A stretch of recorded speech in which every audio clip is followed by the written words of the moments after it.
감사한 내용을 먼저 나누겠습니다. 어제 우리 김장을 했습니다. 그래서 사실 우리 김장은 우리를 위한 게 아니라 이웃을 섬기기 위해 했기 때문에 한 120분에게 10kg씩 이렇게 섬겨드렸고, 거기 이제 교육자, 직원, 또 우리 기쁨의 동사 요양원까지 섬길 수 있어서 감사하고요. 많은 양이지만 많은 성도들이 참여해서 빠른 시간 내에 마칠 수 있었고 모두 행복한 봉사의 자리였습니다. 수고하신 분들에게 감사를 드립니다. 두 번째는 우리 지난 주일날 이 앞에 이쁘게 장식되어 있던 수많은 과일과 야채들, 이제 우리 복지부에서 잘 준비해서 15군데 우리 교회, 또 선교단체, 또 여러 가지 기관에 섬길 수 있었습니다. 받는 분들이 기뻐하고 감사했다는 소식을 들었습니다. 우리로 하여금 감사를 표현하게 하시고 또 감사의 물품으로 사랑을 전할 수 있게 하신 하나님 앞에 감사를 드리고, 여러 가지 모양으로 수고하신 분들에게 감사를 드립니다. 저는 지난 추수감사절 때 섬겨주고 또 토요일날 김장으로 섬겨주고, 가만히 생각해보니까 우리에게는 월요일부터 토요일까지 교회가 계속 이렇게 섬기는 사람들로 늘 북적북적됩니다. 그런 교회라는 것이 감사하고 그런 교회를 목회하는 게 감사합니다. 그런데요, 제 마음속에 또 하나의 꿈이 있는데, 그건 누구든지 우리 교회에 뭔가 도움을 요청하면 도움을 줄 수 있었으면 좋겠다. 그들이 원하는 만큼은 안 되더라도 도움을 요청하는 모든 사람들, 모든 단체에 조금이라도 도움을 줬으면 좋겠다는 것이 저의 꿈입니다. 하나님께서 마음에 소원을 주셨으니까 하나님 이루실 줄로 믿습니다. 누가 해야 되죠? 여러분이 하셔야 합니다. 기대합니다. 여러분을 기쁨의 동산교회로 모아주신 이유는 우리끼리 행복한 게 아니라 누군가를 섬기라고 보내주셨기에 기쁨으로 감당했으면 좋겠습니다. 자, 이제 오늘 제목을 한번 같이 볼까요? 오늘 제목이 뭡니까? 2가지 질문이다. 아마 이제 우리 젊은이나 직장생활 하시는 분들 중에 PT라고 알죠? 그죠? 프레젠테이션 하는 경우가 많이 있는데, 이 PT 할 때 가장 중요한 것 중에 하나가 질문을 사용하는 거래요. 근데 질문에는 2가지 종류가 있는데, 하나는 수사적 질문이다. 그래서 답을 요구하는 것이 아니라 공감을 요청하기 위해서 하는 질문이 있다 그러죠. 예를 들면 여러분, 우리에게 은혜가 필요한 것을 아시죠? 그래서 이거는 특별히 무슨 답을 요구하는 게 아니라 같이 공감하자고 하는 거죠. 이걸 수사적인 질문이다, 그렇게 얘기한다 그래요. 그런가 하면 대답을 구하는 질문이 있다 그러죠. 구체적으로 이 청중들에게 답을 요구하는 질문. 예를 들면 이번 야구 대회에서 우리가 일본에게 몇 대 몇으로 지다가 몇 대 몇으로 이겼죠? 몰라요? 9회까지 3대 0으로 지다가 4대 3으로 역전해서 일본을 이기고 또 미국을 이겨서 우승했잖아요. 그런데 그 일본이 우리에게 1대 0으로 이겼으면 그 오탄이라는 괴물 같은 투수를 안 뺐대요. 3대 0으로 이기니까 이제 확신을 갖고 그 다음 결승전을 대비하려고 뺐는데 그게 화근이었죠. 그래서 결국은 우리가 4점을 내고 일본을 이기고 올라간 것을 볼 수 있습니다. 이렇게 구체적으로 알고 있는 내용을 이제 물어봄으로 청중들의 관심을 집중시키는 그런 요법이 질문 요법이니까요. 혹시 회사에서 PT 하시는 분들은 참고하시면 좋겠습니다. 그렇지 않고 우리가 이 순장님으로서, 교사로서 아이들 가르치고 수능을 대할 때도 질문 요법을 쓰는 게 중요하죠. 그런데요, 오늘 우리가 본 본문에 빌라도가 2개의 질문을 합니다. 2가지 종류가 아니라 2개의 질문을 하는데, 이 2개의 질문은 수사적 질문도 아니고 대답을 구하는 질문도 아닌 이상한 질문인 걸 볼 수 있습니다. 근데 이상한 질문이지만 이 2개의 질문은 성경의 핵심적인 내용을 이야기하는 것이요, 기독교인이 꼭 알아야 될 가장 중요한 내용을 말하고 있는 것입니다. 그래서 오늘 정말 중요한 얘기를 할 거예요. 자칫하면 신학적인 얘기가 들릴지 모르지만 저는 우리 교회 성도들의 수준을 믿기 때문에 잘 알아들을 것이라고 믿습니다. 여러분 적당선에서 고개를 끄덕이셔야 돼요. 졸면 완전히 무식한 거를 티내는 거니까 잘 알아두시면 좋겠어요. 자, 먼저 질문 2개가 뭡니까? 한번 보겠습니다. 첫 번째로 빌라도가 예수님에게 묻는 질문 33절이죠. 같이 읽어보겠습니다. 시작. 이에 빌라도가 다시 관정에 들어가 예수를 불러 이르되 내가 유대인의 왕이냐? 내가 유대인의 왕이냐? 이게 우리한테 무슨 관련이 있는가? 예, 어마어마한 관련이 있습니다. 그런데 빌라도는 이 질문을요, 정말 궁금해서 한 게 아니에요. 그러니까 예수님이 벌써 딱 질문하는 걸 들어보고 아시니까 오히려 되묻죠. 이건 재판장인데요, 재판장에는 피고가 재판장에게 다시 묻습니다. 어떻게 묻습니까? 34절 시작. 예수께서 대답하시되 이는 내가 스스로 하는 말이냐? 다른 사람들이 나에 대하여 내게 한 말이냐? 네가 진짜 궁금해서 하는 말이냐? 아니면 다른 사람들이 말하니까 어쩔 수 없이 하는 거냐? 딱 핵심을 찍은 거죠. 그랬더니 빌라도가 약간 빈정상해서 말합니다. 35절 시작. 빌라도가 대답하되 내가 유대인이냐? 내 나라 사람과 대제사장들이 너를 내게 넘겼으니 내가 무엇을 하였느냐? 내가 유대인인 줄 알아? 난 유대인의 왕에 관심 없어. 그런 뜻이죠. 그렇지만 너희 나라 사람 제사장들이 너를 넘겼기 때문에 내가 지금 이러고 있는 거야. 너 도대체 뭔 일 한 거야? 뭔 짓 한 거야? 이렇게 하는 거죠. 그리고 또 하나의 질문은 이제 마지막 절 38절에 보면 진리가 무엇이냐라고 질문했지만 대답을 기다리지 않고 끝나버렸습니다. 그래서 이렇게 이 빌라도의 질문은 자기의 진짜 관심사항이 아님에도 불구하고 이렇게 질문함으로 오늘날 우리 기독교인들에게 가장 중요한 내용들을 전달해주는 그런 통로 역할을 한 거죠. 자, 그럼 먼저 첫 번째 질문인 이 내가 유대인의 왕이냐가 오늘날 우리에게 어떤 의미가 있는가를 같이 한번 보려고 그래요. 근데 먼저 이 빌라도가 그렇게 억지로 질문했던 배경을 봐야 되겠죠. 28절, 우리 18장 28절을 보겠습니다. 18장 28절 시작. 그들이 예수를 가야바에게서 관정으로 끌고 가니 새벽이라 그들은 더럽힘을 받지 아니하고 유월절 잔치를 먹고자 하여 관정에 들어가지 아니하더라. 유대인들이 유월절이 가까웠기 때문에 유월절 잔치에 참여하려면 부정한 사람들, 부정한 장소에 가면 안 돼. 그러니까 이방인의 재판정은 부정한 곳이니까 거기 안 들어가는 거예요. 그러니까 빌라도가 총독임에도 불구하고 들락날락거리면서 재판을 진행해. 이게 참 우스운 거죠. 그러니까 이 빌라도가 통치자로 와 있지만 이 당시 유대교 진교 지도자들의 눈치를 보지 않을 수 없는 입장이라는 걸 보여주는 거죠. 자, 그래서 29절로 가보겠습니다. 29절 시작. 그러므로 빌라도가 밖으로 나가서 그들에게 말하되 너희가 무슨 일로 이 사람을 고발하느냐? 그 당시 총독이기 때문에 부하들을 통하여 예수에 대해서 들었어요? 안 들었어요? 들었죠.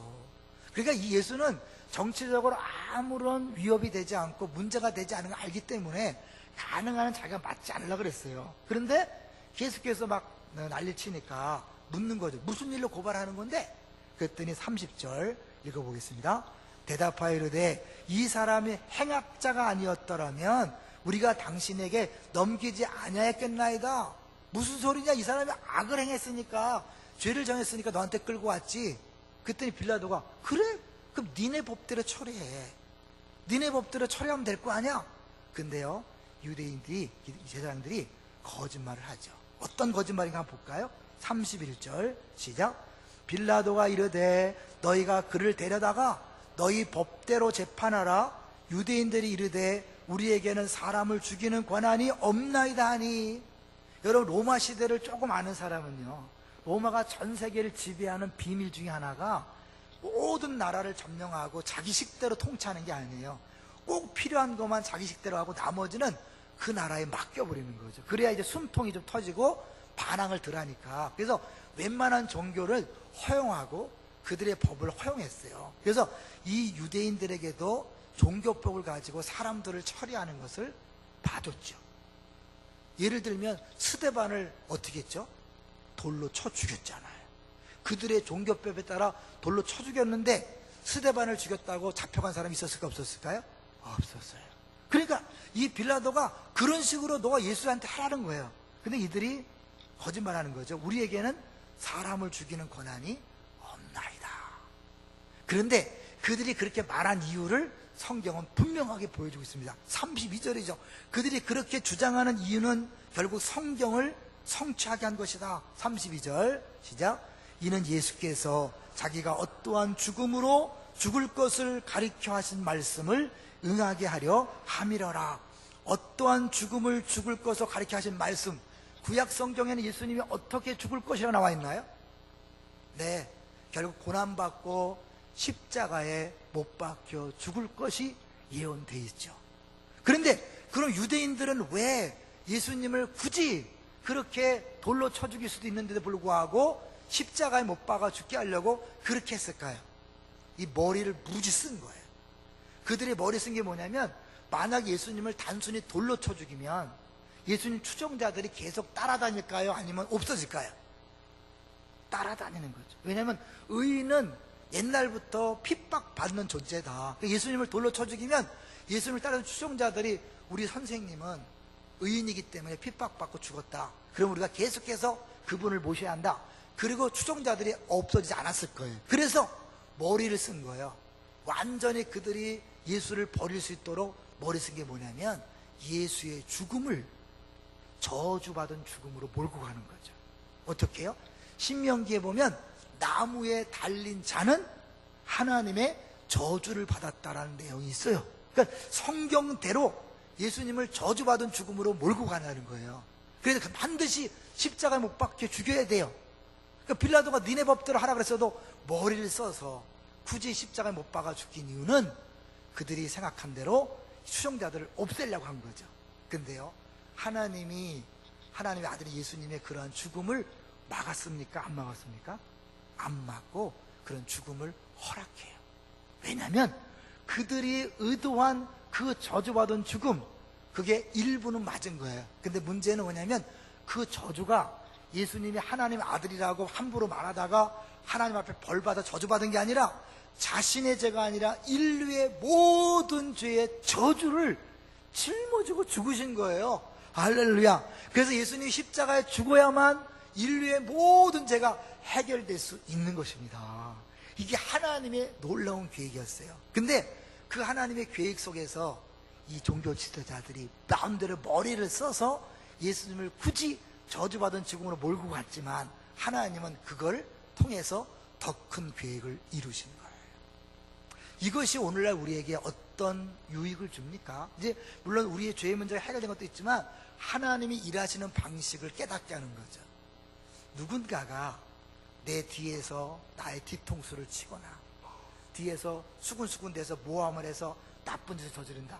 아마 요새 한국 드라마를 보시는 분은 그런 거 많이 볼 거예요. 그죠? 꼭 주인공이 나오면 가짜가 꼭 이상한 짓을 막 하잖아. 그죠? 그리고 막 아줌마들이 막 보고 막 흥분하잖아요. 막 작가는 그걸 막 즐기잖아요. 근데 문제는 그렇게 골탕을 먹이려고 문제를 일으켰는데 나중에 보면 어때요? 그게 주인공을 더 도와주는 거잖아.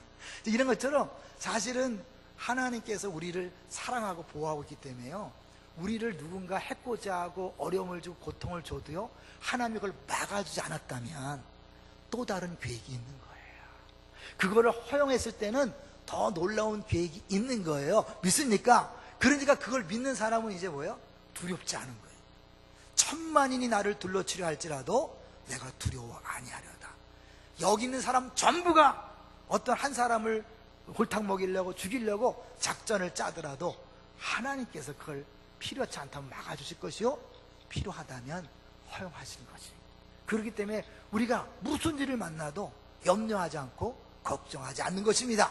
여러분 가정에서도, 물론 가정에서 그렇지 않겠죠? 여러분 직장에서도, 사업장에서도, 심지어 교회에서도 어떤 일을 당해도 겁내지 말고 두려워하지 말고 같이 악으로 대항해서 싸우지 마십시오. 주님이 하셨다면 또 다른 계획이 있는 거예요. 이걸 보여주는 게 대표적인 게 요셉이잖아요. 요셉의 형제들이 요셉을 미워해서 그를 죽이면서 뭐라고 그랬어요? 저놈의 꿈이 어떻게 되나 한번 두고 보자. 우리가 그를 죽였을 때, 죽인다면 그 꿈은 사라질 거 아니냐, 이러고 그 꿈을 미워해서 꿈쟁이를 죽이려고 했지만 하나님 어떻게 해요?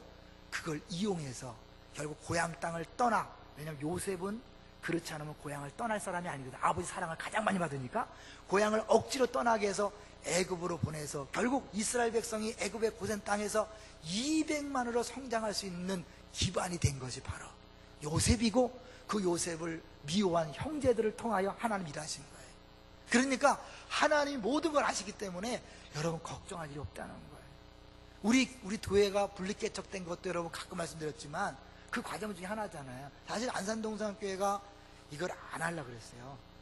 굉장히 부담이 크기 때문에 안 하려고 그랬고, 김인지 목사님도 7월 달까지는 전혀 생각이 없다가 8월 달에 갑자기 이제 하려고 했을 때 장로님들 전체가 이번에 아싸리 당회에서 없는 걸로 해버리자. 그리고 딱 들어가서 한 명 대표로 세웠는데 이분이 당회에서 마음을 바꿔버린 거예요. 그래서 목사님 편을 들었고 다 하나가 되었기 때문에 거기서 12비 갖고 다 같이 그냥 만장일치로 통과가 된 거예요. 만약에 처음부터 반반이었다면 그 당에서 반반으로 막 이렇게 했을 텐데 이쪽으로 하나가 다 됐기 때문에 돌아섰을 때는 또 다 같이 만장일치가 된 것을 볼 수 있어요. 그런 거예요. 우리 인생이나 교회나 모든 일을 하나님이 알고 계십니다. 하나님이 책임지십니다. 하나님이 계획을 갖고 계십니다. 있으니까 여러분 인생은 하나님이 책임지는 거예요. 나 같은 것도 여러분이 잘하고 못하고 상관없이 무슨 짓을 하든지 여러분 안에 예수님 때문에 하나님 여러분을 끝까지 책임져 주는 줄로 믿습니다. 이게요, 그러면 이 유대인의 왕이라는 것이 결국 우리와 또 빌라도 어떤 양반인가는 한번 보겠습니다. 예수님을 그렇게 십자가에 못 박혀 죽게 했는데 하나님은 그걸 통하여 무슨 일 하나 볼까요? 19장으로 가보세요. 19장 19절. 이 외우기도 쉽죠? 19장 19절이에요 19절 읽어보겠습니다. 시작. 빌라도가 패를 써서 십자가 위에 붙이니 나사렛 예수 유대인의 왕이라 기록되었도다. 이 빌라도가 패에다가 굳이 이러면서, 물론 그 당시에 십자가를 사용할 때 가끔 이렇게 패를 써서 붙이는 경우도 있는데 이건 특별한 경우예요. 나사렛 예수 유대인의 왕이라 쓰고 20절에 보면 히브리 말과 로마어와 헬라 말로 굳이 기억했단 말이에요. 그럼 빌라도는 왜 이렇게 썼을까요? 사실은 그 유대 종교 지도자에 대한 어쩌면 마음의 불편함을 이렇게 표시한 거예요.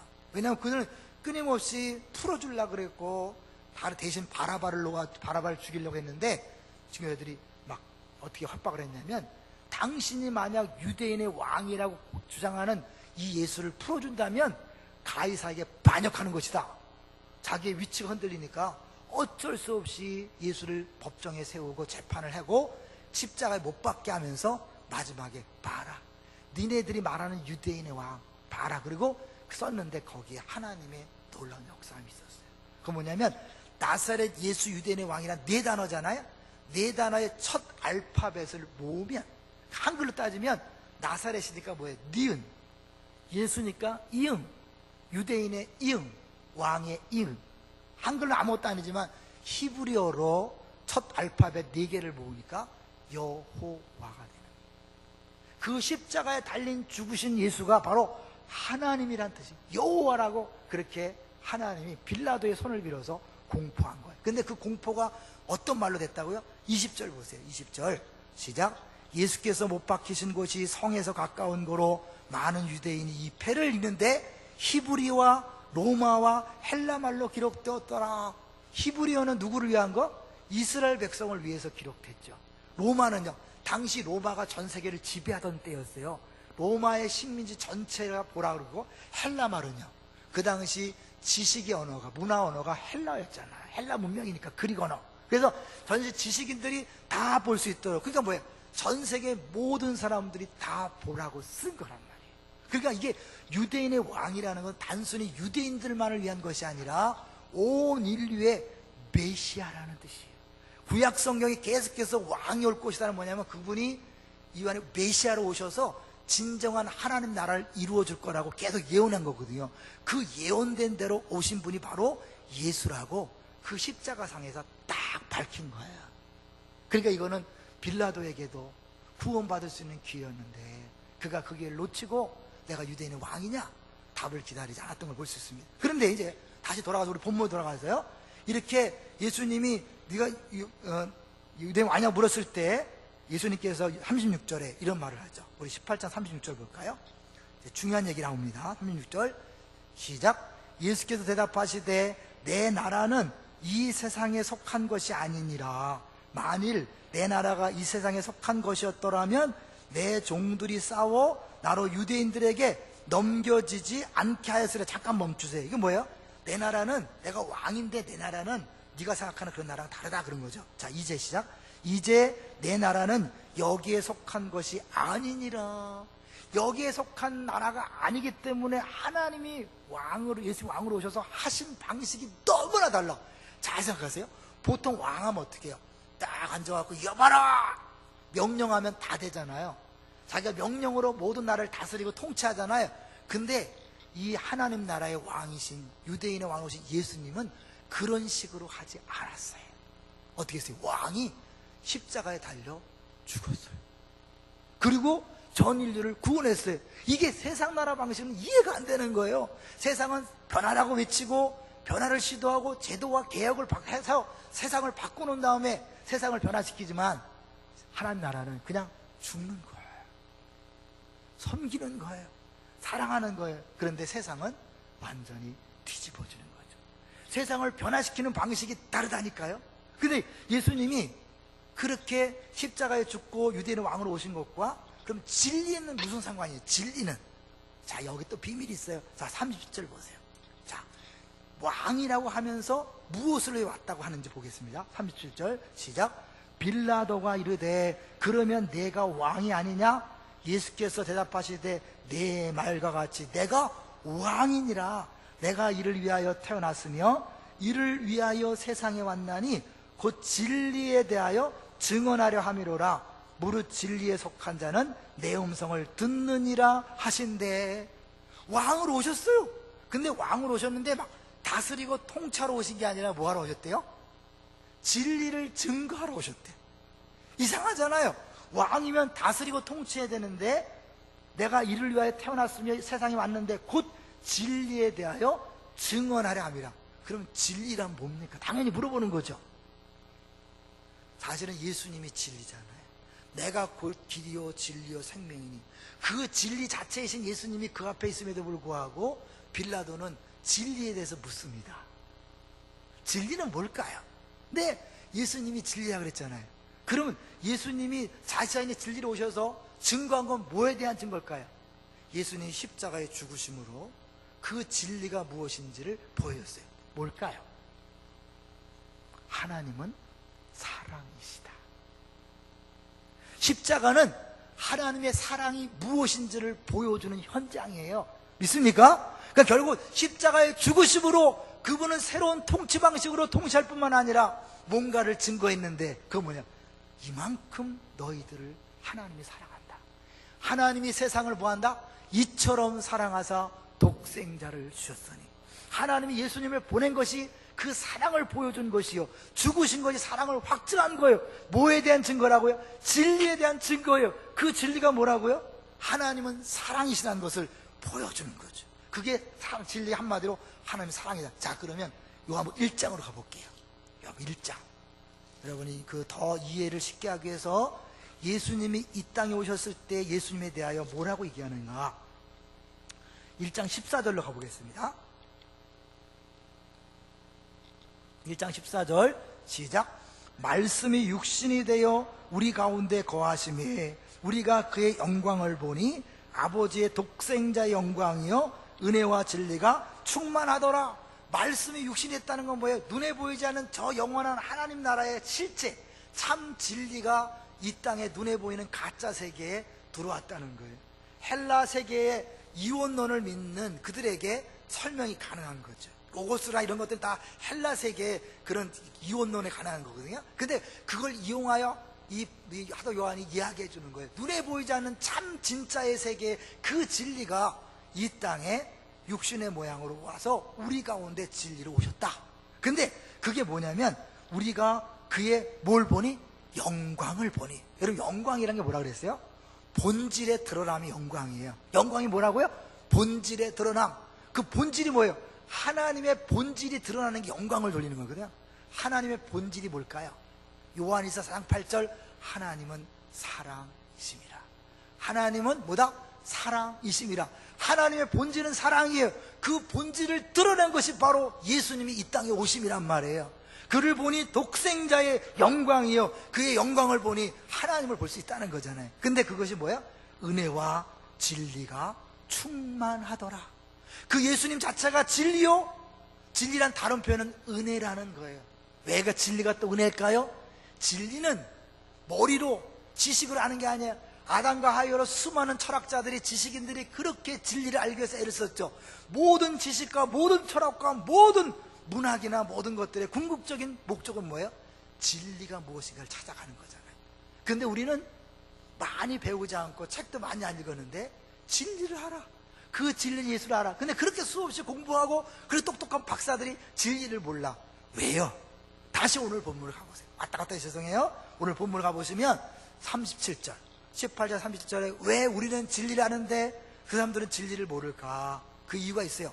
37절 끝부분에 보시면 무릇 진리에 뭐한 자는, 속한 자는 내 음성을 듣느니라. 빌라도는 바로 진리신 예수님 바로 앞에 있음에도 몰랐어요. 그 음성을 들으면서도 못 알아들었어요. 왜요?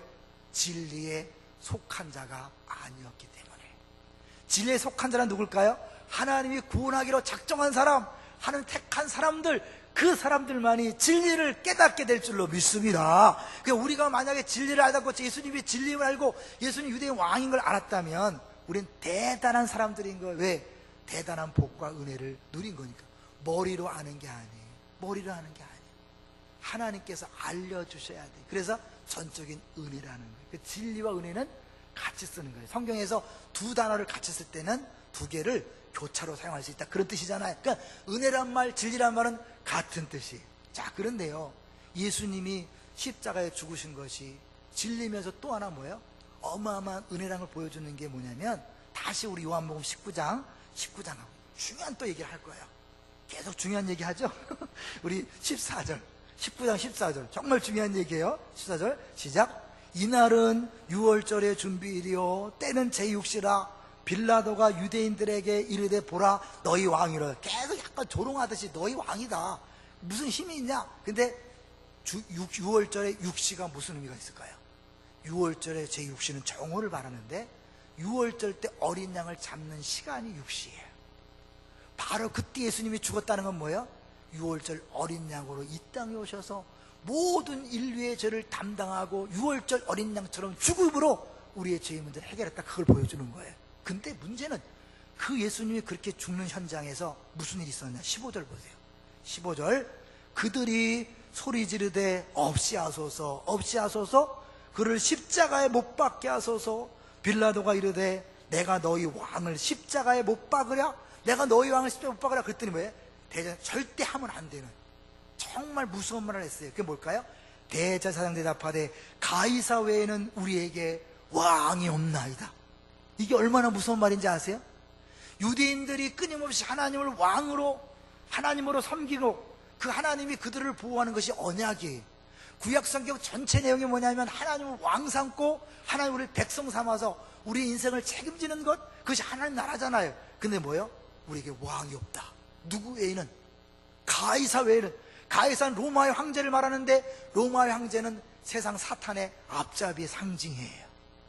요한계시록의 바벨론으로 상징되는 그게 바로 로마고, 그 로마의 황제는 사단의 앞잡이 역할을 하는 셈인데, 영적으로 그 가이사가 우리 하나님이고 우리의 왕이고 다른 왕은 없다. 하나님을 노골적으로 거부하는 그 순간 이스라엘은 더 이상 언약의 백성이 아닌 거예요. 하나님을 공식적으로 포기하고 버린 거예요. 이제 이스라엘은 끝난 거예요. 그런데 예수님은 그들을 위해서도 죽으신 거예요. 말씀드렸죠. 이 십자가의 죽음은 아브라함과 하나님이 언약을 맺을 때 동물을 쪼개놓고 그 사이로 지나갔다. 그 말은 뭐예요? 언약을 깨트리는 쪽은 이렇게 죽는 것이다. 이스라엘 백성이 언약을 깨트렸기 때문에 죽어 마땅하지만 하나님도 한번 말씀하신 것을 안 지키면 문제가 생기잖아요. 내가 너희의 영원한 왕이 되겠다. 심지어 가이사에는 왕이 없습니다라고 선포했던 그들, 하나님을 공식적으로 포기했던 그들, 버렸던 그들을 위해서도 하나님 뭐예요? 내가 너희의 영원한 왕이 되겠다는 말씀을 지키기 위해서 자기 아들을 십자가에 못 박혀 죽게 하신 거예요. 그래서 그 죄를 없이한 다음에, 언약을 깨트린 죄를 해결한 다음에 내가 너희의 왕이 되겠다는 약속을 영원토록 지키는 것, 그게 십자가예요. 하나님의 그 무한한 사랑, 한없는 사랑, 무슨 짓을 해도 끝까지 사랑하는 그 사랑을 우리에게 십자가에서 보여주는 거예요. 그래서 그게 복음이 되는 거예요. 왜 복된 소식일까요?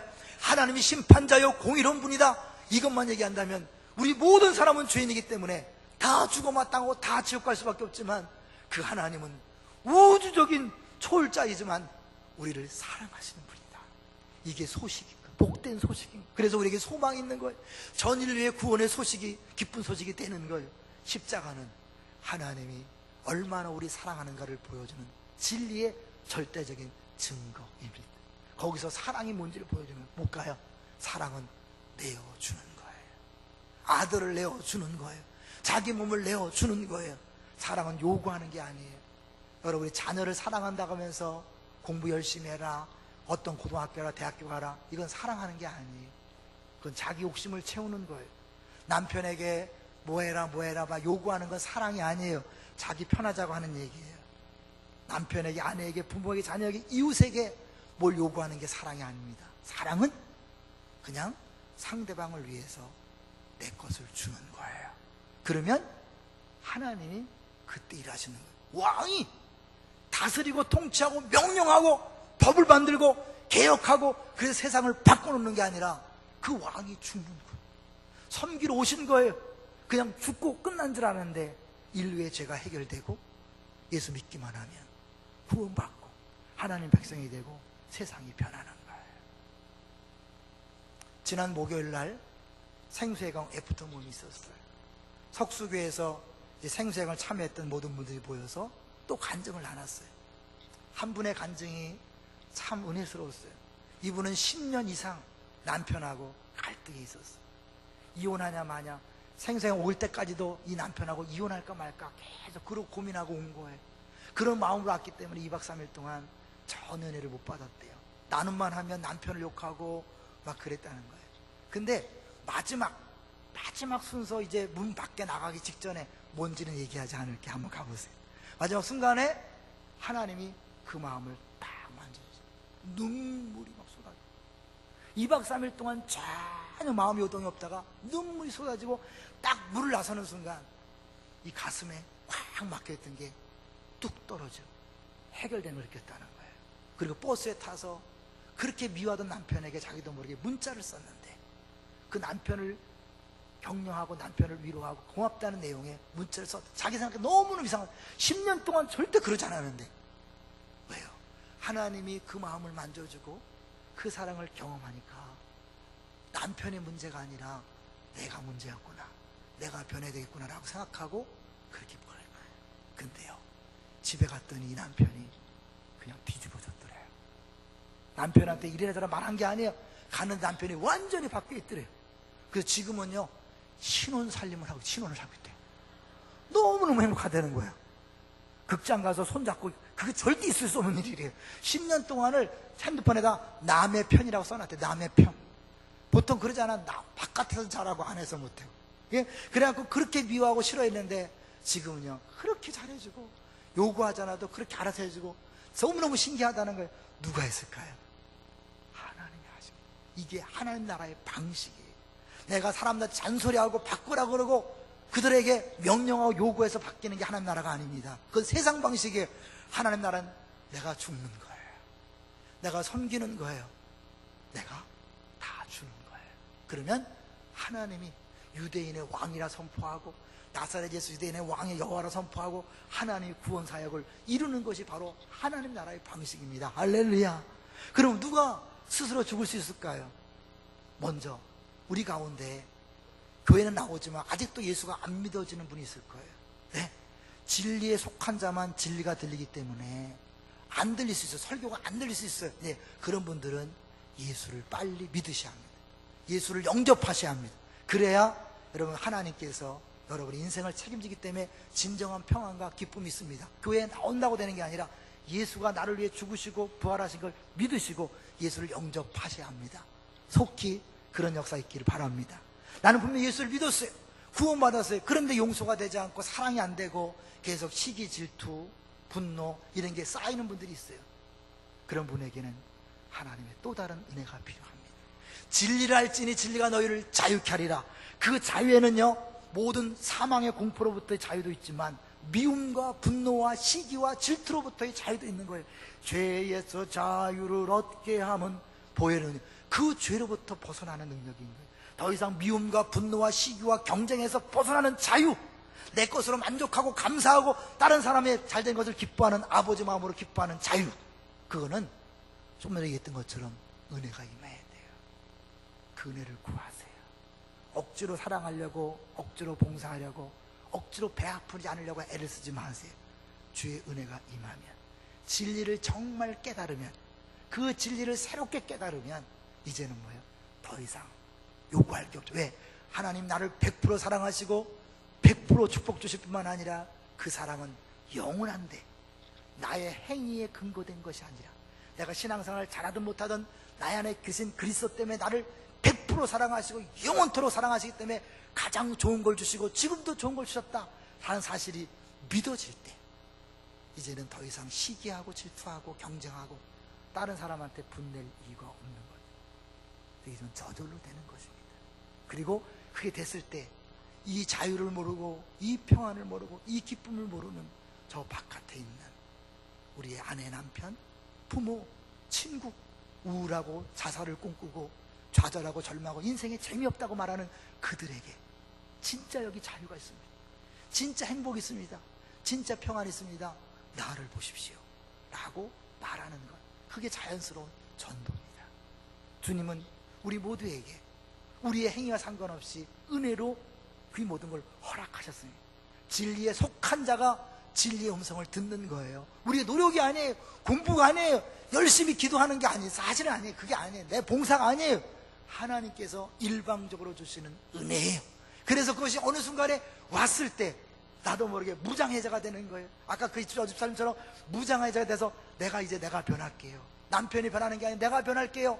내가 바뀌어질게요. 그런데 신기하게 남편이 스스로 바뀌어 있어요. 집안이 스스로 바뀌어 있어요. 여러분, 집안 꼴이 왜 이러냐? 집안만 들어보면 머리가 복잡하다. 누구 때문일까요? 집안의 문제가 아닙니다. 내가 변하지 않았기 때문이고, 내가 변하지 않은 것은 은혜를 아직 경험하지 못했기 때문입니다. 그 은혜를 사모하십시오. 은혜를 부어주십시오. 은혜를 깨닫게 해주십시오. 진리를 깨닫게 해주십시오. 진짜 예수를 아는 그 자유, 예수를 아는 기쁨, 감사했을 때 우리 생활에는 나만 자유할 뿐만 아니라 우리 환경이, 조건이 바뀌어지는 기적 같은 역사를 경험하게 될 줄로 믿습니다.